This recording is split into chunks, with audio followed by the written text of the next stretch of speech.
by submitting proposals, you are going to offer your services directly to a certain client. In the Find Work section, you're going to get something that's like a job board. Once you scroll down, Upwork is going to give you the best matches, basically jobs that match your profile and the field of work that you do. You can go for the most recent ones. And you also have a saved jobs category. So if you're interested in something but would want to do it later, you can save those jobs here. Let's go in best matches and take a look at the opportunities that are here before us. So the first thing is the title. And right here is the payment system that we talked about. We said that there are either fixed or hourly rates. And over here, you can see which type of payment is on this project. So this guy is fixed. Most of these are fixed, but this one you can see it's hourly. So they are different. It depends on the client, and they would just mention their payment type right over here.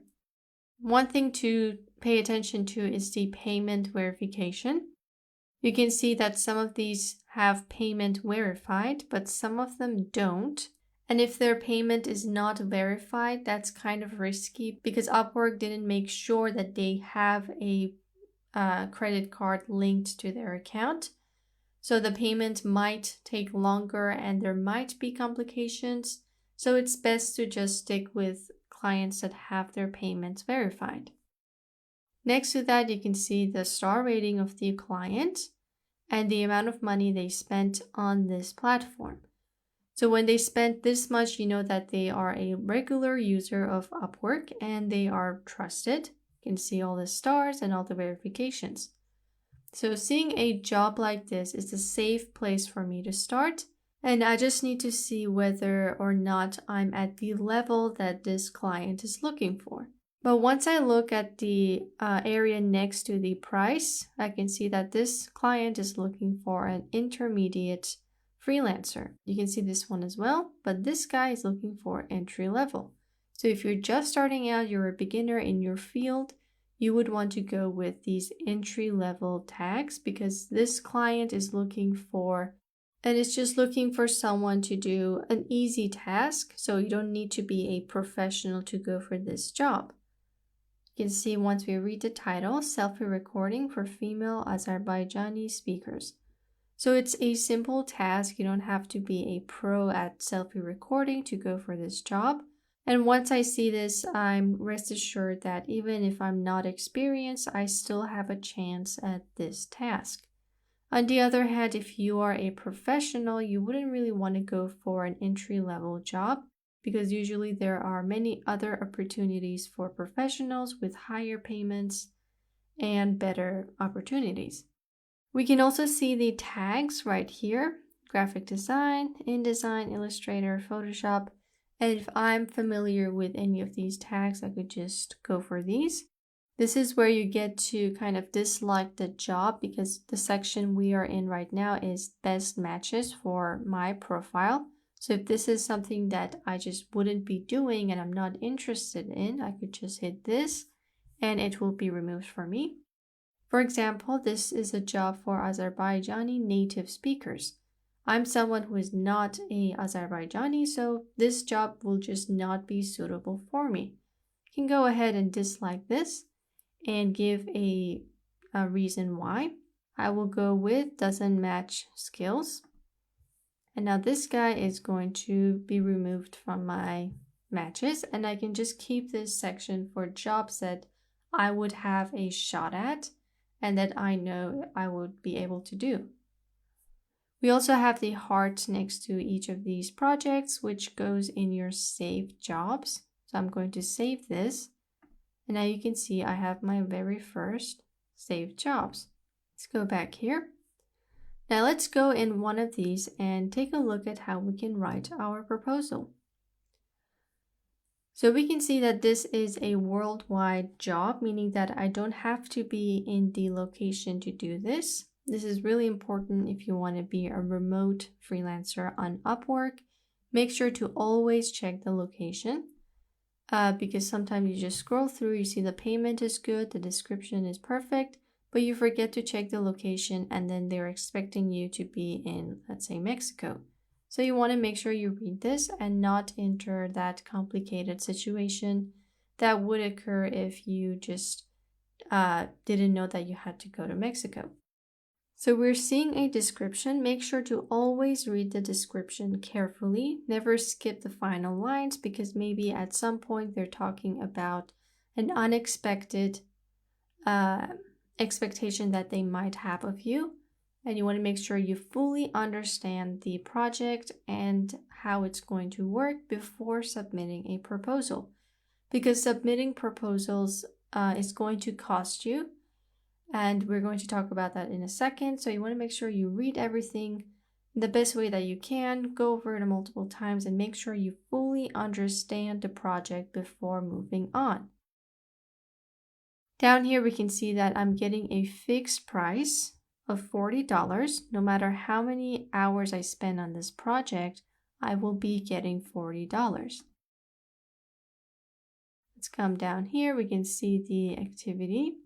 You can see that there are less than 5 proposals. This is good for me because once I submit my proposal, the chances of the client seeing mine is going to be much higher than if there were 100 proposals.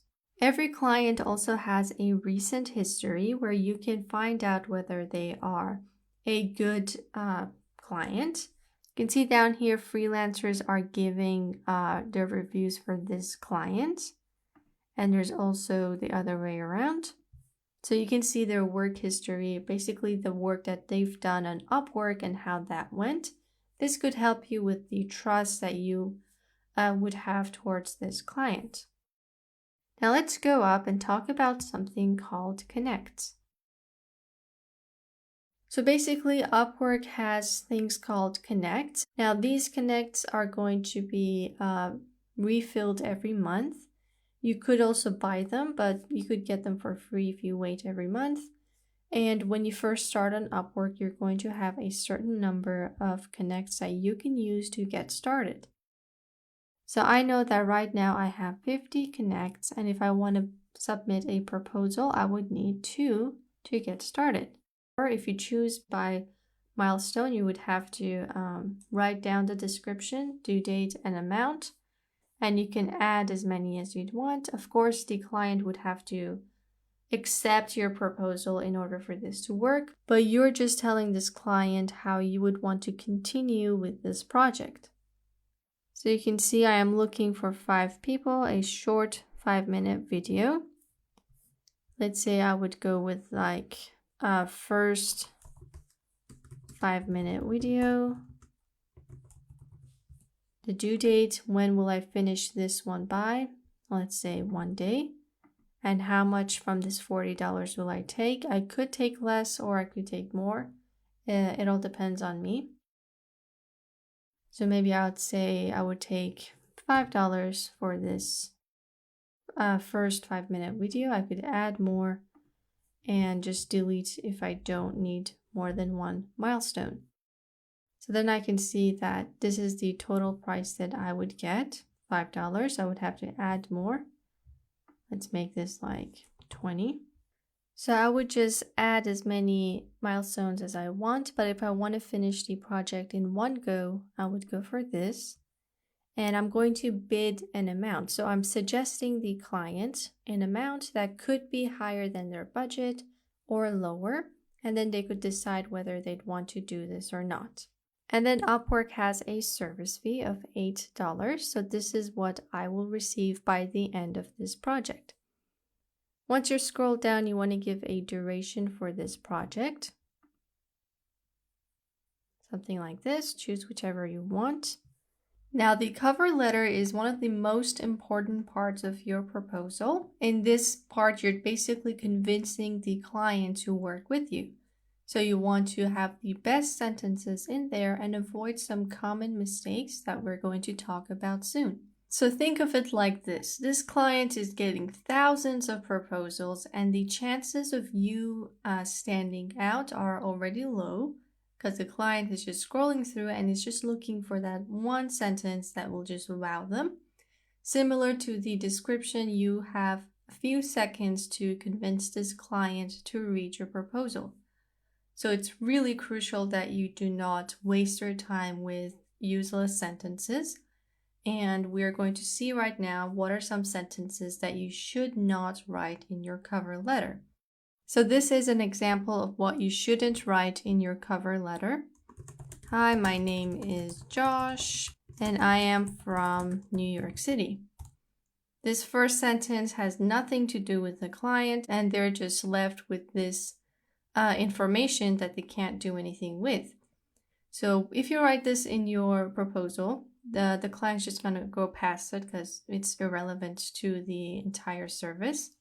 Another example is writing the cover letter in a very email-like way. So, dear sir or dear madam, I hope you have a great day. So starting it off like an email is just not right because again, you're giving this to them in the first 3 seconds, and this has nothing to do with what they're looking for. In this sentence, you didn't really say what you're going to do and how you're going to help them with their project. So this is another useless thing. Another one is thanking them before they read your proposal. So thanks for reading this. You won't regret it. This, again, is just irrelevant, and the client hasn't even read your proposal and you're already thanking them. This is a bad example of how you should start your proposal. And finally, this is another mistake when you do something without the client asking you to. So for this project, they needed a quick video, and basically they want to check our setup first with a screenshot. So if I write something like, I already created 5 videos for you, please choose me so you can see them. So without the client asking, you went ahead and created 5 videos. If you had read the description, you would have known that they want to first check your setup and then they would ask you to film that 5-minute video. But right now I just went ahead without reading it. I created 5 videos, and this is kind of weird for them because they didn't ask for this, and you're like, well, I did this for you. Now you owe it to me to choose me. But that's just not how you want to sound in your proposal. So those were some common mistakes. Now let's take a look at how we can write a proposal.